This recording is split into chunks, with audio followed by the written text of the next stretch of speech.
Welcome to the Fire Caves After Dark. This will be our follow up to the episode Defiant, and also a chance for us to talk to David, who has just watched Star Trek Generations for the first time. In fact, that's pretty much what we're going to devote this entire time to, so sit back and enjoy. So, now, before we get into anything else, I'm actually not going to give a summation of the movie because it is I very wasn't. long. Yeah, Yeah, and of yeah, course, the movie is like 30 years old. So go watch the movie. Star Trek yeah. Generations came out in '94. It's a great movie featuring the Next Generation cast and some oldies but goodies from the original series as well. Right, But yeah, you should have watched it already now countless times. right, So here we are. David, right. you finally got to watch it after all this time and me telling you no. Don't watch it. You can't watch it yet. Now you did. What did you think? uh, quick summation. First half is great. Second half was a little lackluster, unfortunately. But seeing the original cast was, or the TNG cast was great. Again, actually, I should say I haven't really watched the original show, but seeing, I guess, Montgomery Scott and Chekhov with Kirk, that was great. Mhm. In fact, one of the best parts about the episode was it starts in like right after, I guess, all of the previous movies of the original cast, because it's like the Enterprise B, I think it is, that we're It's the seeing Enterprise leave B. the That's correct. that's leaving dock for the first time. um and like the episode starts and you're like, wait, hold on, I thought this was a TNG movie, this doesn't look right, this, like, what's going on? And then like Mhm. it's like, oh no, this is we're seeing a ship, we're seeing Kirk, we're seeing this Enterprise B, we're seeing what happened in this, testing of the ship. This, the media is there, and they're The trying to interview shakedown Kirk the whole cruise of time. the Enterprise B. Yeah, and Mr. Sulu's daughter is there and all that. Gamora. Um, yeah. So, and then it says 86 years later, after Kirk is presumed dead. Um, and then I love it. It says 86 years later, and we're actually on a ship in the middle of the ocean. And you're Right. like, what the hell's going on? And then you see, oh, okay, this is the holodeck. This is the crew. Mhm. This is a celebration ceremony for Worf, who's being promoted to lieutenant commander. Am I remembering that Yes. correctly? Yes, Yeah. he is now Lieutenant Commander Worf. And I think they're on a French ship because Picard, of course, is French, and that's French regalia, No. or the captain, or what was it? Different? No. Which is that That English? is that is an English ship, Oh, the okay. HMS Enterprise. Oh, okay. And All right. Okay. that was the original Enterprise, the real OG Ah, Enterprise right. from way back in the day. Now the Enterprise has a very storied history, of course. In fact, I used to own a book that was um, it was half historical fiction and then half sci-fi fantasy, and it told the legacy of the ships named Enterprise.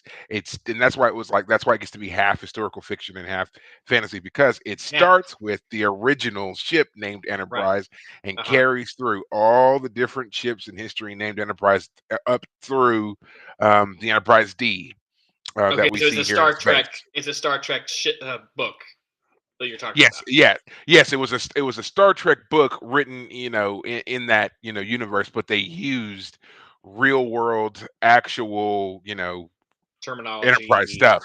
and Well, yeah. and the histories of the actual ships named Enterprise. Like there was a clipper ship named the Enterprise. There was a military aircraft carrier named Enterprise, which actually, if I remember correctly, was just recently retired. Right. Decommissioned is the term, the naval term, decommissioned. Right. Um, but yeah, and it's actually featured in a movie, in a Star Trek movie in the '80s. The Star Trek movie, it was Star Trek IV, The Voyage Home. They go aboard the USS Enterprise that's docked in the naval bay in Alameda in California. So a lot of great history there, but it's a lot of fun. But yeah, that's what we're seeing here is kind of them just reiterating and reusing this storyline. Gotcha. Okay. Well, yeah, it was certainly fun to see them all dressed up in the old timey suits and the hats. Mhm. Oh man, those hats are fly. I don't know if that's the right word people want to use, but fly noses are. Those hats looked amazing. I would kill to wear one of those hats. Um, or I would do whatever I needed to do to become captain or one of those things. And so, we got, Worf getting it, having to jump up to grab his cap, and he does it because he's a Klingon. He could jump high, and then he falls in the water because who is it that says accidentally that the plank, instead of retreating, it's like It's Riker. Riker Riker calls says for it the wrong. plank to be, yeah, he calls for the plank to be removed from the Yeah, simulation, and then Data later pushes Crusher. Beverly Because into she's the laughing water. at Worf in the water, and he's like, "Why is Mhm, it funny?" And she's just, "It just is," I think is what she says or something. mhm. And so Data's like, "Well then, okay, here you go." and, and oh man, Geordi looks at him and is like, That "Data, was not not." funny. Yeah, I'm like, yes, it was. Data gets it. He should throw you in next. If you're playing, Anyway, Oh fun yeah, that was scene. It was jarring in the sense of like you weren't expecting to see them in this situation, but then as soon as you do see them and you see what they're doing and why they're there, it was great. And then to see them again after at least a year for me. I mean, I know people who would at the time would have just finished watching season 7 of the show. I guess a few months later, here comes this episode. I'm sorry, this movie. Um, yeah. but yeah, it was fun seeing that cast again. Um, and as we just finished recording the episode for Deep Space Nine, uh, season 3, episode 9, Defiant, and that's Mhm. where we have Riker. Spoiler alert: it's Tom Riker, not William Riker, show up. So I had not yet watched that episode, so this was the first time to see Riker and the group together. So again, when a few days later I watched the episode for Deep Space Nine, I was like, "Hey, what's Riker doing here? He was on the Enterprise just like a couple days ago. What's going on?" Um, but right here in this moment, it's like, it's good to see the old crew again. Yeah, Um, I will tell you, you a little secret first, but you were right. In the beginning of the movie, they talk about how this is the Enterprise B, and even one of the reporters is asking Kirk, "How does it feel to be on the Enterprise, the first Enterprise in what is it? What did they say, like 30 20 years or years. whatever? That Yeah, yeah, that without James T. Kirk in command." And you kind of just realize it's like, yeah, he was. I mean, he's been the captain right. forever. You know, and the reason why, to like, the little bit of a secret here built in, because I remember watching the movies, right? There were 6 movies that featured the original series cast, and I did not know anything about those movies. So when I was growing up, when I was little, and watching Star Trek, the only Star Trek that I had ever heard of was The Next Generation. Right. Okay. And so I had been watching that for a while, and then my uncle ended up buying me this old VHS set. It was a box set that had all 6 of the movies in it, right? And when you put the movies in the right order, it formed the Enterprise. It was like a visual of the Enterprise. A little Right. sliver of it had been printed on the side of every movie. Right. So then when you put it all together, you got the Enterprise, right? Well, I remember when he gave me this box set of movies, and I was so excited because it was Star Trek. Right. And I remember I put in the first one, and I saw these people, and I was like, "Who the hell are they?" Like, I had no idea. I had no idea who these people were. I was like, "Who?" Like, I don't know this man. Like, where's Picard? Where's Riker? Where's like, that Right. was my questions. And then of course I was watching them in order. And the very first Star Trek movie, which came out in like '73, I think, Right. it's awful. Okay, there has been so much to that over the years of people trying to like make you love that movie, but Right. it's just, to me, it's not possible. Right. It's very long, it's very dry. There's a lot of like cinematic sequences featuring the CGI stuff they were doing, because all of that was like brand new, top notch technology that had just come out. Star Wars was just out, and Lucasfilm and all that kind of stuff. They had done, had made a lot of the technology from scratch, and so now it was just getting out into mainstream. So obviously they spent a lot of money on the special effects for this movie, Right. and so there's a lot of that goes into it. So I didn't like that one. Then of course you had the second one, which is the best. It's funny how they went from absolutely terrible first time out movie to the next one is considered like It is top Trek That's the Wrath of Khan. filming. Is that Yes, number it is the two? Wrath Okay. of Khan. It is considered just it's a masterpiece. And then you Which, have by the the movies that come. way, for people who don't know, it was showing. There was a throwing at our local theater. They had it up there, and you invited me to go see it. I was like, Mhm. it's fine. I don't know these characters and all that, but I've seen the Wrath of Khan with you in the Yes, theater. yes, I think and your I daughter was loved with it. us too. She was like two Yeah, years she old. was. Yeah, I was gonna say she was like 2 or 3, and she just curled up in my lap like a little cat and just went to Yep. sleep. Yep. And I watched this movie in the theater, and I loved it. I absolutely loved it, and I would do it Good. again in a heartbeat. Right.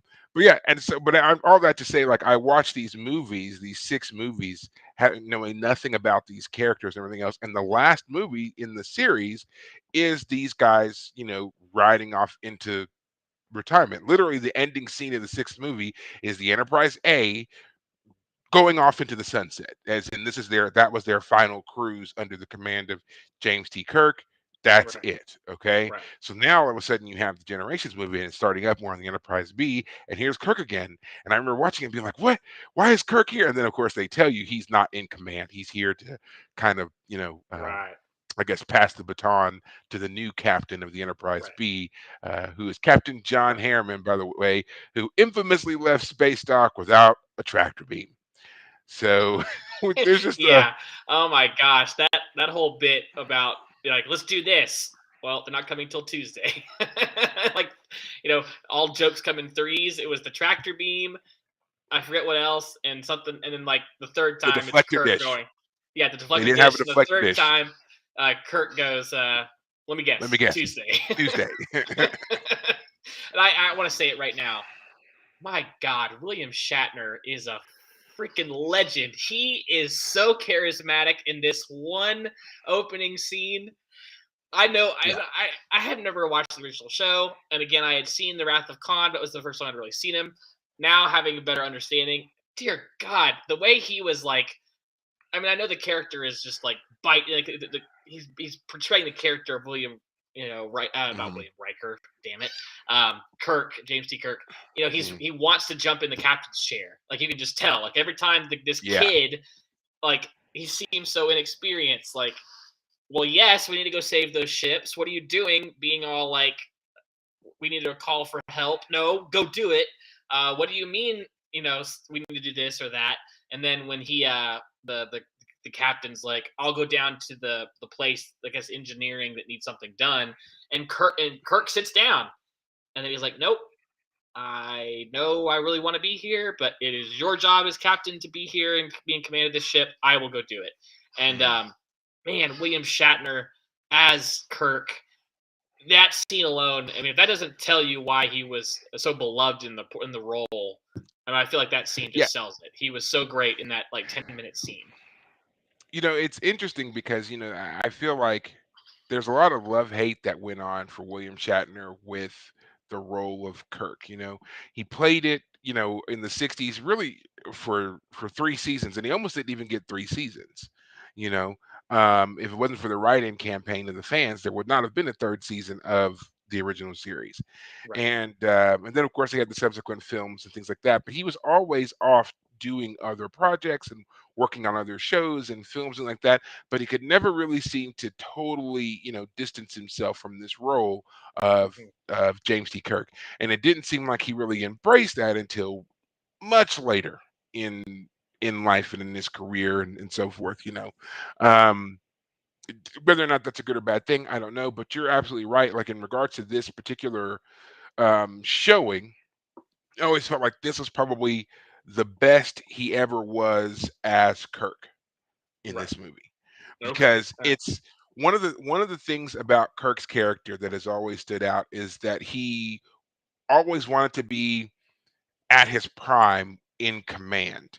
He was Right. at his best when he was in command and in control, and getting older and basically recognizing that he is going to have to at some point step aside was Right. always was always the battle he was fighting. He didn't want to Right. give that up.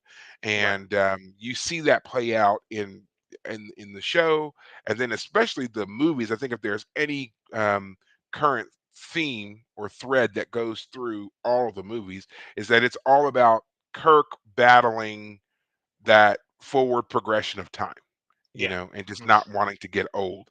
And Right. so this movie really touches on a lot of that because we see him here. He's, fighting that urge to sit in the seat once again.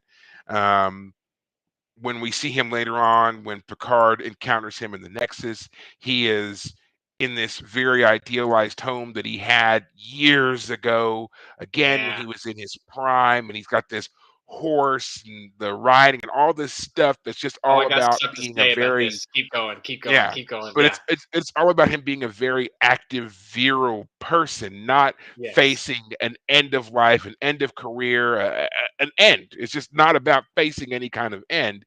And then him Right. ultimately having the realization that he can't stay in these moments because that's not how life works. And that's why Right. nothing feels real to him in those scenarios because There's no danger life to it. there's Yeah. no element of danger, there's no unexpected whatever, there's no fear from the Right. potential of loss or any of it. So yeah, he that's why he knows he has to leave. However idyllic the Nexus is, he must leave. So Right. it's great in those regards. And I think you have to really this is the kind of movie that you have to break down like that to appreciate because Right. if you watch it, there are a lot of things in this movie that take you out of that story and make Right. this kind of harder to watch. But go ahead. What did you want to say about that scene in the Nexus with Oh him? goodness, him when Picard finds him in the Nexus and he's chopping wood. Dear God, William Shatner can chop some freaking wood, man. Hmm. I was amazing. The eggs, the you're gonna find my I don't know what oregano in the shelf. Like man was in control of the scene. Like he was chewing up the scenery so well. But the Yes. best Yes. part, this part that really that was like magic to me. And again, like I've never really watched the character all that much. The actor William Shatner played the character, but when they were on their horses and Picard comes up behind him, and there Hmm. was a moment where Kirk is on his horse and his horse like saddles to the side and he gets Hmm. close to Picard and he like says something kind of quiet and low to him. And I realized in that moment that William Shatner was in such command of the horse as the character that he was able to like I couldn't tell how he did it, but he got the horse to like move to the side, move closer Sideways. to Hmm. Picard, so he could like almost whisper in Picard's ear. Like I couldn't tell how he That's did it. I was just like, this is amazing. This character is like just fantastic. that I that know why that he's so that is a beloved. Yeah.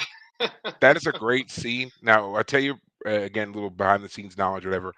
William Shatner is an accomplished horse rider. He owned a ranch and all that stuff uh, Right. for several years. So I don't know if those are his horses, but I would not be surprised at all if they were. That would make a lot of sense. Yeah. Um, yeah, but the one thing I love about that particular scene that you're talking about, because he's now jumped over the ravine, and then he's Right. turned around and he's jumped over it again, and then he comes over to Picard, and he's like looking at him, and then he finally like moves closer to Picard. It was like you were saying, everything that was leading up to that moment, it was all about James Kirk being in control. He's Yes. chopping the wood, going to town on it. Then he comes rushing into the house. That's his house. Greets Right. the dog, makes the breakfast. He's going to meet the woman that he loves who's upstairs, and he's totally in this moment. And I believe that it was supposed to be viewed as he did not see Picard until that moment when he saddled up to him with the horse. Yeah, I would agree with that. He doesn't really connect with Picard until that moment. Right. Yeah. He's not listening to him. He's not understanding, not even trying to understand what Picard is saying because he Right. is so wrapped up in reliving these moments. And it's, Right. it's not until he realizes excuse me. Hmm. But yeah, it's then that he notices Picard, you know. Right. Yeah.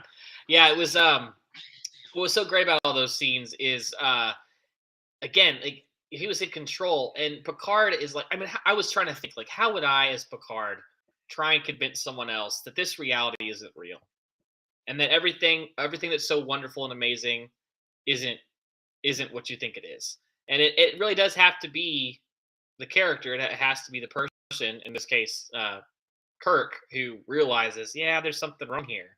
And yeah, oh, man, William Shatner was just stealing all of the scenes that he had. every time he was on screen, he was stealing it. Yeah, And he did a yeah, fantastic job here. right. I will definitely give him credit. Give him a lot What's of the props age here. difference between Patrick Stewart and William Shatner? I know it's probably at least 5+ years, right? Because I if think Shatner's in his 90s and I think Stewart's in it's his 10 I 80s, think it's 10 years. I think okay, Patrick Stewart is like 82, 83, and I think William Shatner is like 92. right, yeah, We can always check because we have technology, and that's yeah, exactly what it's here for. But yeah, so let's see here. Um, yeah, so Patrick Stewart, give me just a second, is 82 years old. right, So we're right okay, on that. And I think he just had a birthday not too long ago. So and then William Shatner is 91. So yeah, about 10 years. gotcha, yeah. Um, Unfortunately, the one thing I do have to say though is that I feel like the second half of the movie, the part where they're in the Nexus, well, even from the moment that that Picard goes down to the planet to try and confront the villain, who at the moment I'm trying to remember the name of, I feel like all of that is just not nearly as interesting as the first half, especially on the Enterprise. Um, the two captains working together is nice, but I don't think they executed it as well as they could have. So the Yeah. final fight is kind of lackluster. So for example, Kirk is on the bridge and the bridge collapses and he needs Picard's help to save him from it, rattling and shaking and rattling and shaking. And then as soon as they're up and safe, they talk about their plan, which includes Kirk going back down the broken bridge to go get the device that they need to get the thing to stop working. And I'm like, you literally just rescued him from this bridge that was about to collapse completely, and here he is going back down it like it's not a problem. It was like, and then the fight was just kind of, the whole like last fight was just kind of like, I don't think you guys choreographed this as well as you could have. um, Especially because the most interesting part is like the dog fighting usually on the ship. So like the whole fight between the Klingon ship and the Enterprise, that was great. Like the whole, like, oh yeah, we've got Geordi's visor and we've turned it into like a camera, and it's broadcasting back to us so we can figure out what Mhm. resonance the shields are at. That was a great fight scene. Everything about that was great, was wonderful. I love the fact that we really haven't seen the ship separate since the first episode of the show, so it It's was a true. real nice tie back um, to the whole separation bit. And so, like, I was just kind of frustrated because I felt like our main crew got sidelined by the whole Kirk is, or so that Picard is now in the Nexus plot line. And while the Kirk stuff was fantastic, the final fight was just kind of lackluster. Um, Yeah, yeah. I think that this is one of those situations where, because if I remember correctly, there was the whole, trying to work up the plot for this movie. They used a lot of things, a lot of the initial pacing and everything for the episode for the movie was done kind of like in the same episodic format that they would have used for a Next Generation episode. So that's Uh-huh. where one of my main critiques of the movie comes in, is that a lot of things here, they just kind of, you know, drew out in order to kind of fill the time, but they didn't give us anything to work with. So Mhm. it ultimately makes the movie kind of fall flat, because these are things that, if the movie if the script and everything else had been done for an actual movie, not someone just saying, hey, basically we're going to take a two-parter episode and make it our first feature film with these castmates, I Right. think it would have been better. I think their mindset would have been better, but they did not do that. I think they just thought they could kind of like, cut corners and save money and do this thing where it was kind of this glorified two-parter, and Right. it didn't work. Also, a lot of things on the set are inconsistent, because of the fact that a lot of the stuff they used for the set had been specifically designed to film TV, not movies. And the way that movies and TV are filmed is completely different. And it's not something Right. that you ever really think about, but it's true. They are filmed differently Right.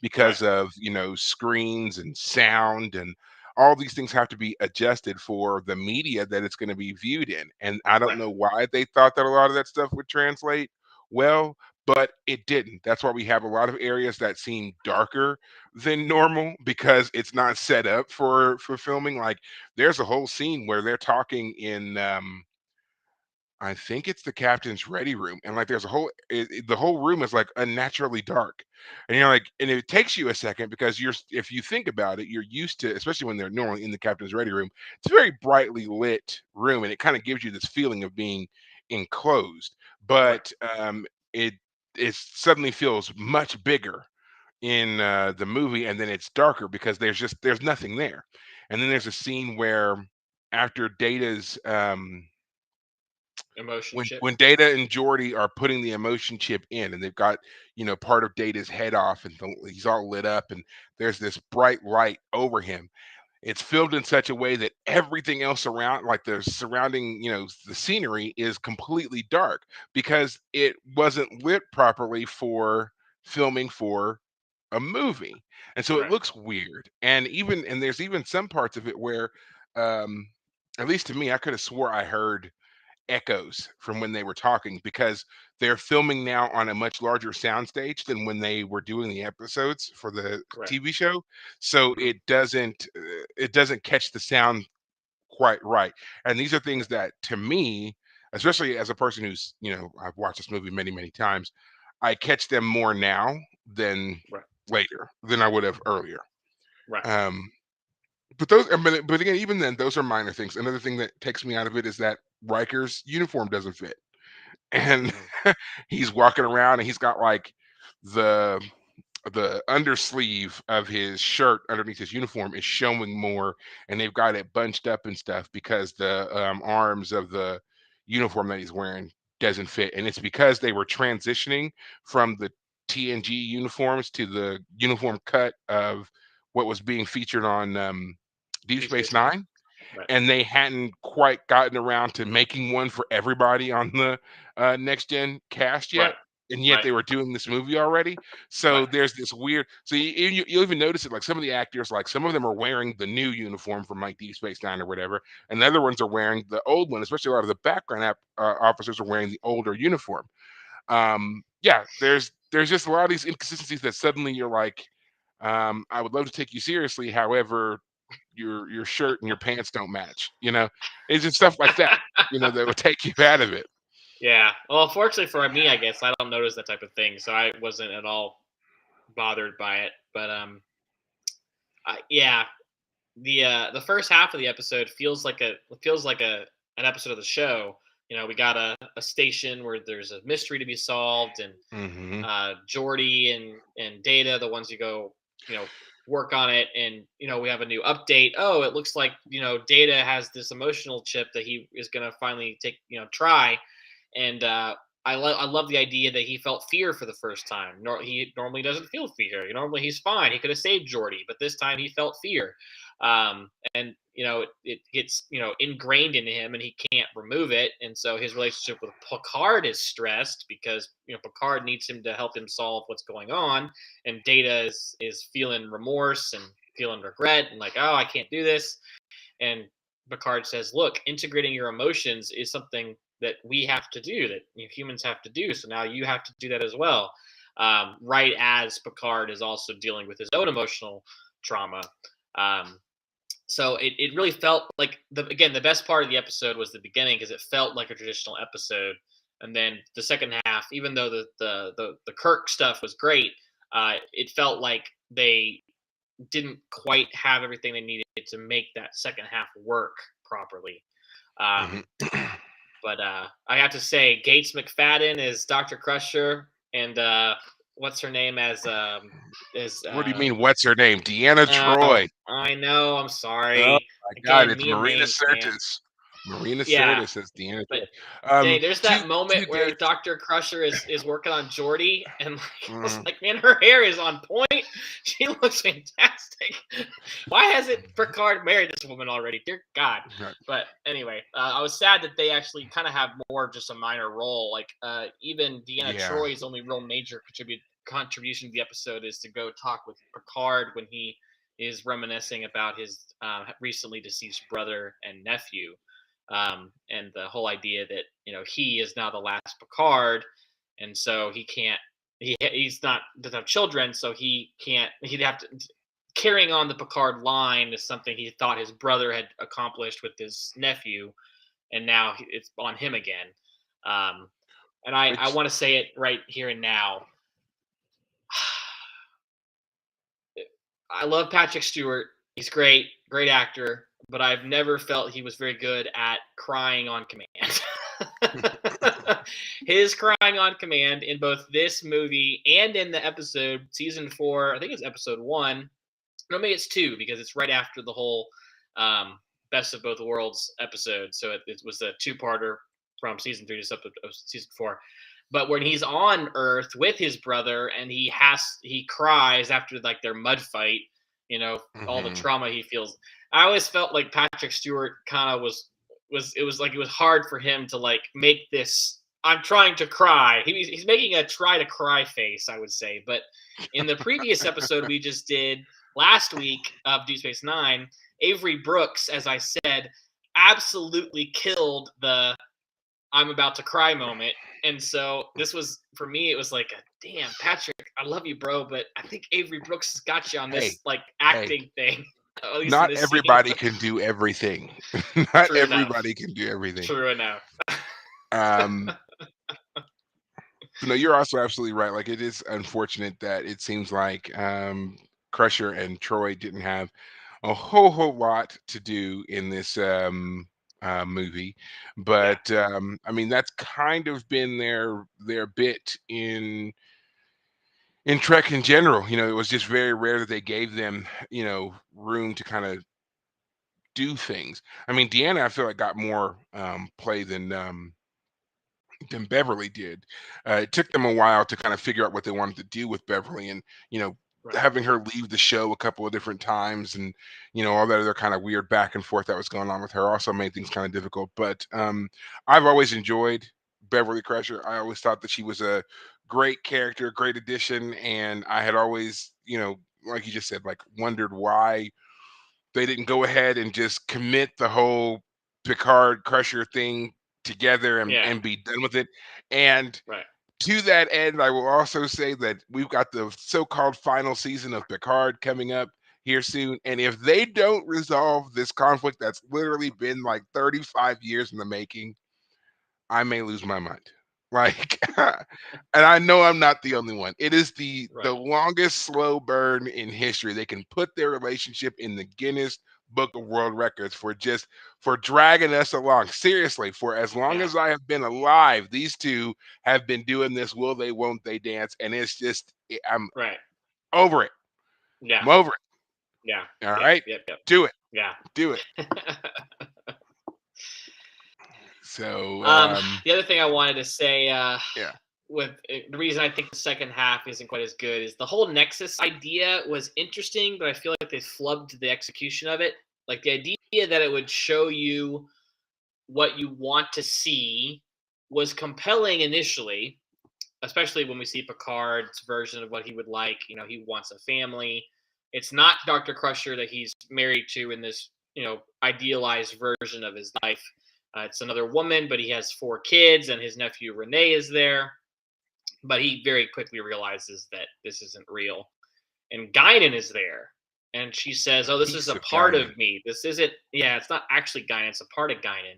And she tells him that, I don't know exactly what she says, but basically, they have to go back in time somehow to undo the whole the So the evil doctor Nexus. dude. Right, Dr. Tolian Soren. The Nexus is Right, basically it's a cosmic string right, that once you're inside it, yeah, it can make pretty much anything happen, but mainly because there is no concept of time. You can move Right. forward, you can move back, you can move through all of these things. Now, and the thing is that most people, once they enter the Nexus, they, have this idealized life and they Right. never want to leave it. And Right. so she's saying that basically what Soren is attempting to do is alter the path of the string so that he can get back inside it. You can't Right. fly into it in a ship, as they found out all those years ago when the Enterprise B was trying to rescue them. Right. That's just that's not possible. You have to have it basically brought Come to you. to you. Right. And And that's so, what he's doing is he's manipulating the path of the string so that he can be back in it. Yeah. yeah. And so, it is an interesting story. Um, one thing that they don't really explain, at least to my satisfaction, is what's happened to Kirk, because Yeah. Kirk was on the Enterprise, and we know that you can't fly into it, that you'll die. Well, he was Right. blown out into the thing. So is that really Kirk, or is this a remnant of Kirk, like we see the remnant of Guinan, Guiding. who's Right. explaining everything to him? Because if you can't fly into the Nexus because it'll kill you, and that's basically what happened to Kirk. I mean, he flew into it. So then Right. it seems like somebody is lying somewhere. Either you can fly into this thing and you're fine, or you Right. can't. And Right. I guess it's not really explained. It's not even. I guess it's not really explained which Right. way this happens, because conceivably, if you think about it, once because in that particular timeline, Soren succeeds. He brings the Nexus to the planet. That's how Picard gets in there in the first place, to Right. find Kirk. Right. So conceivably, everything that happens after that point, from stopping Soren and all the other kind of stuff, that's Picard's idealized fantasy of life. Exactly. I was gonna say this. I was gonna say this to me sounds like like he was just fantasizing about doing it right. Yeah. He was just uh, fantasizing, and he's still trapped in the Nexus, and everything that's come after that, depending on how you want to view it, right. is us. We're still trapped in the Nexus with Picard, Right. Right. and everything else And that we're seeing after that is yes, and that bothered me because I was like, and here's part of the reason it bothered me. The movie Inception, which is my favorite film, actually hmm has a very similar premise. If you remember the storyline, the idea is that if you can go deeper into your dream subconscious, you get to a place called limbo. And in limbo, it's an idealized place. You're a god. You can do whatever you want. But the whole point of the plot is that people forget who they are down there. They forget what reality is. And the end of the hmm film teases the idea that maybe the main character is still lost down there, that we think he's escaped, but then at the very last moment it teases, oh, maybe he's still there. And so for me, I felt like I've seen this story before. I've seen what happens, and I feel like it was done better in Inception. yeah, Hey, not every movie can, let it be its own thing, but I did yeah. They feel like they didn't explain why we know that this is truly it was reality. they How did didn't. You're right. Picard? How did They did Picard? not explain it. Truly? Yeah. Yeah, no, they did not explain it well. The only clue that we're given is something that Guinan says about one, the there's no time. You can choose to go forward, backward, or through. And that she also says that you can choose to leave the Nexus. That's why she's a remnant of the Guinan that he knows, because Guinan chose to leave the Nexus, but a Right. piece of her remained behind. And she's Yeah. basically saying that um, when she brings him to Kirk, she says he never chose to leave. And that you're almost kind of thinking of it as he, like, as we see later on in the scene, he never chose to leave because he never realized that it wasn't real until he jumped the ravine when Well, Picard showed up. actually, what she says, if I remember correctly, is that Kirk feels like he just got here like you did, like because there is no time, he just got here too. Right. It's not so much that he hasn't left as much as like he hasn't moved forward in time at all. because time doesn't have meaning here. But whatever, Which, I know if what you you mean. think about it, Until Picard, it's weird. Right. So yeah. he's been out there chopping wood for 86 years thinking he just got there. Well, I mean, the I man was mean, doing a damn fine job. I'm telling you. yeah. I was like, I want to swing an axe and cut some wood. Damn it, that looks amazing. It looks so much fun. Hmm. Yeah. I mean, I liked the whole idea that like the Enterprise ship crashing was fun to kind of watch because all the actors were like jumping, in slow motion, and it looked a little silly. But like they actually destroy the set. It was like, oh well, they actually took they this is a movie. They paid a budget for this. Um, Hmm. and so that it was like, oh yeah, the Enterprise, like this is the story that about how the Enterprise was taken down. And again, it was a good story because the Duras sisters, which I love them, we haven't I guess they had, well, the last time we saw them was on Deep Space Nine. Yes. So back Another reason why I didn't want you watching the movie earlier when you were asking about it. I was like, oh no, right. don't watch Right, it. right, because they're fantastic. um yeah, man, the first half of this thing was great. It's just that final fight scene in the middle of the desert on top of this rickety old, I don't know, Bridge. launch That was platform thing. Yeah, By the and the way, bridge in the middle of nowhere. and the one thing I also want to say is like part of the plot is that the reason Picard has to go down there to stop him is because they aren't sure that the Enterprise will be able to stop this missile from going into the sun and stopping the sun, collapse the sun, because it's going to take 11 to 15 seconds for it to get there.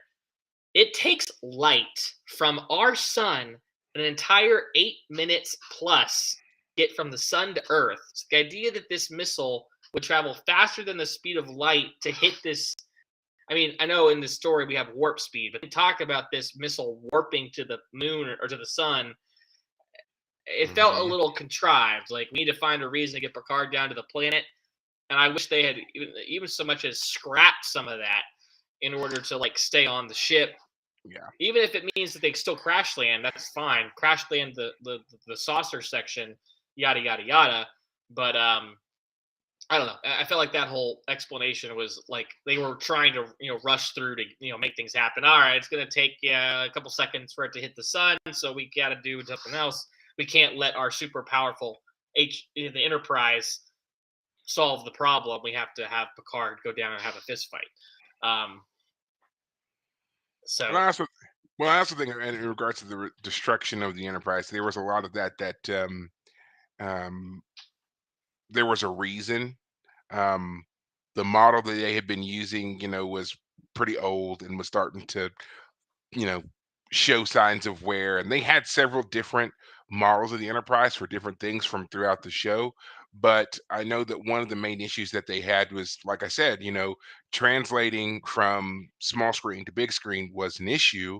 And the way that they used to light the ship wouldn't work on major motion pictures. right, So the thought was they were already thinking about the next movie after this, and the thought was basically that they needed a new updated model, and right, rather than trying to reconstruct a new model for the big screen of the Enterprise D and so forth, that it was time to get a new Enterprise. And so right, this was kind of their way of ending one to give us a reason for the next one. right, Now, of course, I mean, it's just like that was all for naught because now we could do a lot of this stuff with computers, and right. we do, when we, a lot of it's scanned in and whatever else. So it's not even really a big deal anymore. But it did give us the next Enterprise in the family line, which you'll get to see in the next movie, of course. And Right. I'm not going to tell you any more about it other than I think it's a badass ship. So hopefully you'll agree when you see it. I look forward to it. I look forward to it. Um, I guess if I don't know how much longer we're gonna keep talking, but Yeah, we're good. the one reason I also felt like the second half was kind of lackluster was I felt like Kirk's death was like the character deserved better. Oh Like yeah. he falls down a ravine and he gets kind of crushed by some rebar, and Picard just looks on helplessly. And Hmm. I'm like, this is Kirk, man. Like this is like the guy. Like I think he would have gone out. I mean, not that he didn't go out like as a hero. I totally get it.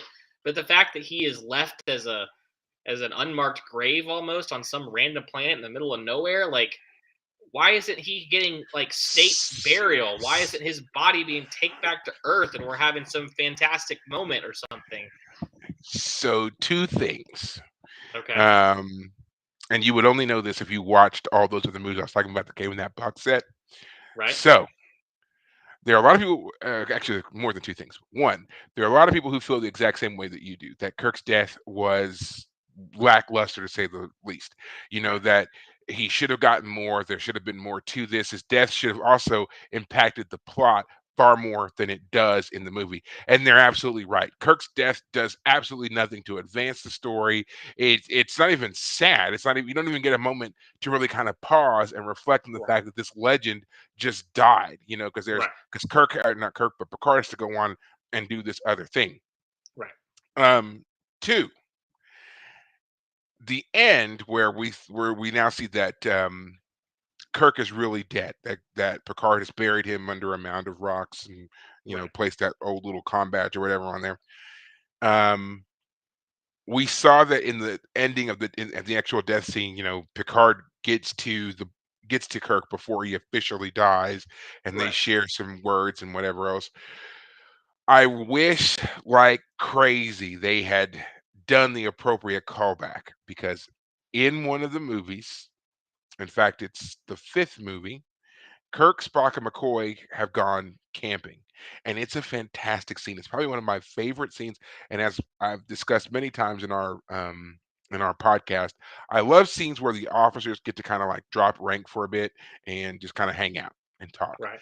And that's what they do in this particular scene. They've gone camping. And these guys, they're not like the TNG crew when they first got to sit around in pen pals, and talk. They have served together for literally decades. They have been through life and death multiple times, all this stuff, and they Sometimes are actually literally. you're right, Looking at and you, they're what is it? Spock. Spock. Yeah, Yeah, I was looking gonna at you, say. Spock. Spock would like to have a word. Spock's Contra has come back more times than recycled toilet paper at this point. Right. Um, but no, so they're older. They're at the end of their careers, end of their lives, and they're having this moment where um, they end up talking about life and death, and Kirk makes a statement about how, because in this particular movie he's gone mountain climbing, he falls off the mountain, and at the last moment, Spock saves him, and they're talking about it and everything, and he says, "I knew I wasn't going to die because you guys were with me." And McCoy's like, "Well, what are you talking about?" And he's like, "Well, I've always known that I'll die alone."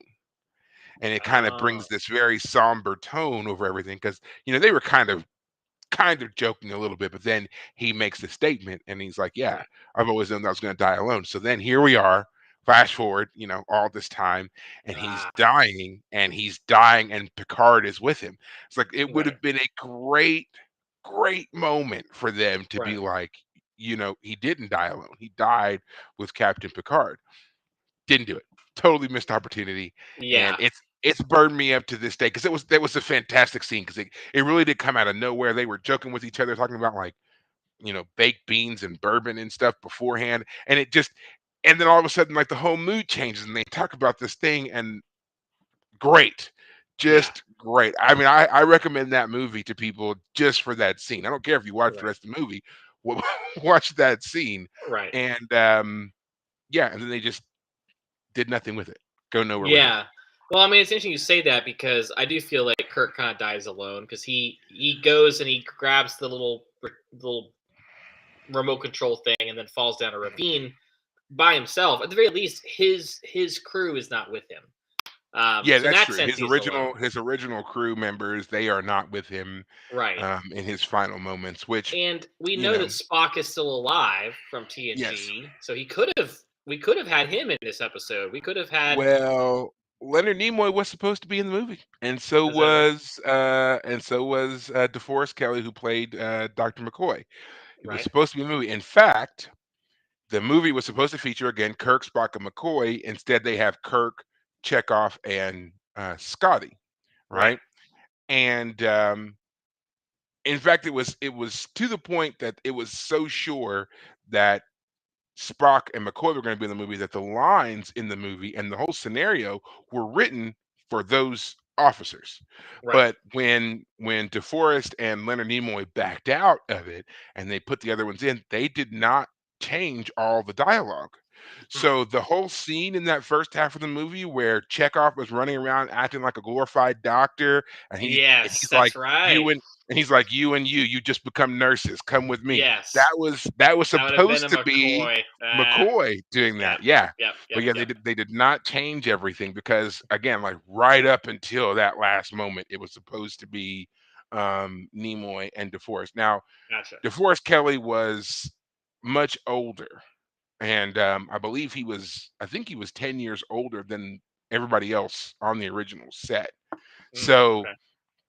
by this time, he was already in his I think he was already in his like 80s at this point, and he had had some health issues and so forth, and he felt that he had basically said goodbye at In the the last last one. movie in the last Right. movie, and so he felt like he was done and did not want to come back. Leonard Nimoy, on the other hand, had like already received scripts. He was talking with directors. He was doing a lot of things, and apparently there were some things he had disagreed on in Hmm. the script and wanted to work around and change, and they wouldn't let him do it. And Ah, it became kind of this thing, and he was just like, okay, well, I'm not going to do this. right. So that was that. Gotcha. Um, I'm not really sure why they would want to fight the man who's played the character for the past 50 years, but hey, whatever, Yeah.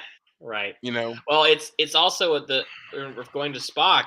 Like I said, I've seen the Wrath of Khan with you, and in the Wrath of Khan, Spock supposedly dies. I mean, again, I haven't seen the sequel. I guess that's the Search for Spock is the next one after Wrath Hmm. of Khan, right?